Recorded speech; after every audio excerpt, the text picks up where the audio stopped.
comment faire une photo de groupe et comment toujours les réussir. Dans cette vidéo, je vais te donner 5 réglages, 5 astuces pour toujours réussir tes photos de groupe, peu importe le nombre de personnes qu'il y a dans ce groupe. Donc quand j'ai débuté la photo, donc je faisais de la photo de portrait, je faisais de la photo de paysage, je faisais tout type de photos. Et donc ensuite j'ai enchaîné avec mes premiers clients en photo de portrait et autres. Et un jour donc est venu mon premier shooting pour un groupe de 6 personnes. Groupe de 6 personnes, je me suis dit bon, c'est classique, ça va être comme de la photo pour 1 ou 2 personnes. Je maîtrise les réglages de base, ça va le faire. En rentrant chez moi, toutes les personnes n'étaient pas nettes. Et là, c'est un gros problème, puisque si ce sont tes amis, si ce sont des proches ou autres, si c'était de l'entraînement, c'est pas très grave.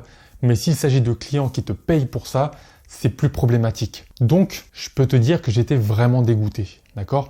Bon, quand même, la plupart des photos étaient réussies. Je maîtrisais quand même bien les réglages, mais il y avait vraiment des choses que je pouvais nettement améliorer et des choses que, voilà, je vais te dire dans cette vidéo-là, que si j'avais su avant, ça m'aurait quand même évité de jeter un bon nombre de photos à la poubelle. Et donc, ça aurait permis aux clients d'avoir un plus grand nombre de choix dans les photos, tout simplement. Donc, avant que ça t'arrive, que tu aies ton premier shooting de groupe pour t'éviter effectivement que ça t'arrive, regarde bien la vidéo jusqu'au bout. Tu vas voir les 5 réglages qui vont te permettre de toujours réussir tes photos de groupe et que tout le monde soit net. Que ce soit lors des photos de mariage, pour des photos de tes amis, pour des shootings modèles en groupe, pour des photos de mode, etc., etc. Ou des photos où tu as vraiment besoin d'avoir plusieurs personnes, ça va vraiment être très utile. Premier réglage pour réussir tes photos de groupe, c'est d'avoir une ouverture qui n'est pas au maximum. C'est-à-dire que moi, je te conseille d'avoir une ouverture d'au moins f de 5.6. D'accord ? f5.6, c'est très très bien. Si tu ouvres f2.8, ça va marcher aussi, notamment si les personnes sont sur le même plan. Je ne sais pas si tu sais comment fonctionne justement la mise au point, donc le focus. Le focus va se faire sur une certaine distance et quand tu vas tourner la caméra, en fait, ça va aller sur la même distance. D'accord ? C'est-à-dire que si tu vas incliner légèrement la caméra vers la gauche, les personnes qui étaient sur la droite du groupe ne vont plus être super nettes. C'est pour ça qu'il est important de comprendre ce système de focus, comment ça fonctionne. Ça part sur donc un plan qui est net. Très généralement, tu vas avoir 1/3 devant la mise au point qui est nette et 2/3 derrière la mise au point qui sera nette. Mais effectivement, garde bien ça à l'esprit. C'est que si tu veux un maximum de netteté sur les personnes, essaye déjà de les placer sur la même ligne. Si ce n'est vraiment pas possible, tu vas fermer davantage ton diaphragme.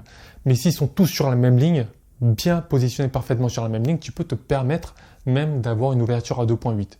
Je le fais même régulièrement parce qu'aujourd'hui, je sais ce que je fais. Sinon, tu peux fermer ton diaphragme très légèrement à f5.6 et ça sera très bien comme ça va te laisser une marge supplémentaire et donc ça va te permettre d'avoir quand même toutes les personnes qui sont nettes. Donc ça, c'est le premier réglage important.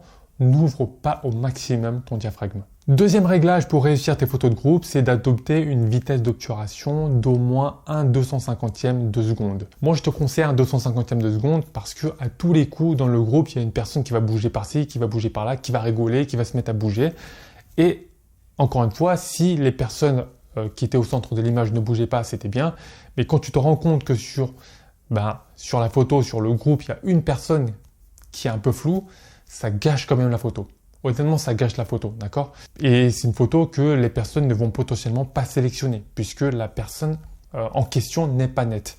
Donc, quand tu fais des photos de groupe, tu ne peux pas te permettre qu'une personne soit floue. Il faut que tout le monde soit très net. Donc, si tu adoptes une vitesse d'obturation d'au moins 250e de seconde, au moins tu es tranquille par rapport à ça. Il n'y aura pas de problème dû au flou de mouvement, en tout cas, d'accord ? Flou de mouvement des sujets en question. Bien sûr, si tu leur demandes de courir, par exemple, d'un point A à un point B, tu peux encore augmenter la vitesse à 1/500e de seconde, etc.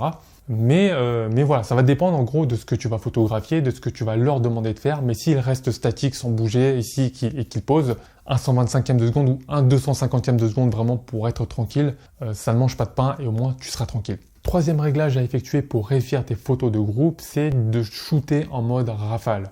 Si tu fais à chaque fois du clac, clac, clac, à tous les coups, il y aura une personne dans le groupe qui aura les yeux fermés. plus il y aura de personnes dans ce groupe-là, plus la probabilité qu'il y ait une personne qui ferme les yeux à ce moment-là est élevée. S'il n'y a que 2 personnes, 3 personnes, tu peux vérifier ça rapidement.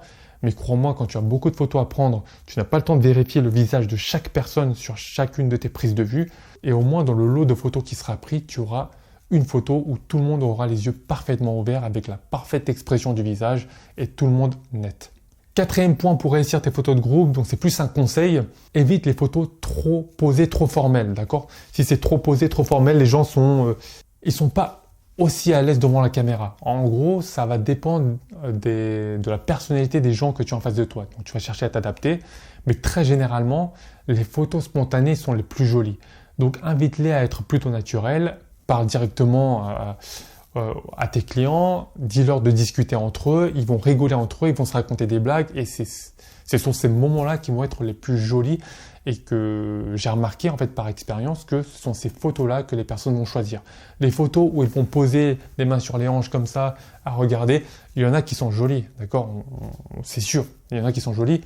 Mais pour des personnes qui ne sont pas trop dans ce délire-là, entre guillemets, c'est pas leur truc, donc elles vont pas choisir ces photos-là. Je te conseille plutôt de choisir quelque chose de plus naturel, de plus spontané. Ça, au moins, ça fait l'unanimité. Et donc, 5e et dernier conseil pour réussir tes photos de groupe, j'en ai parlé juste avant, mais c'est vraiment, essaye dans la mesure du possible de toujours placer les sujets sur la même ligne. Parce que comme je te l'ai expliqué, le focus se fait à un certain point.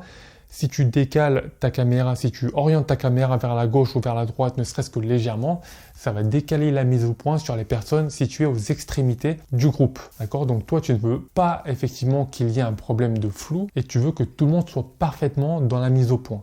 Donc, dans la mesure du possible, tu vas placer tout le monde sur la même rangée. Si ce n'est pas possible, alors tu vas fermer bien davantage ton diaphragme pour avoir tout le monde net sur les différents plans. Si tu débutes la photo, télécharge ton guide gratuit dans la description, c'est le premier lien et je vais te présenter les 5 meilleurs appareils photo pour débuter dans les meilleures conditions, surtout avec un petit budget. Et tu auras à la fin de ce guide un petit cours sur le triangle d'exposition, donc ouverture, vitesse ISO, pour te permettre de débuter la photo dans les règles de l'art et dans les meilleures conditions parce que si tu ne maîtrises pas ces paramètres, tu ne vas pas aller loin en photo, c'est certain. Mets-moi un pouce sous la vidéo, j'apprécierais énormément et surtout abonne-toi pour plus de conseils et devenir un meilleur photographe après chaque vidéo.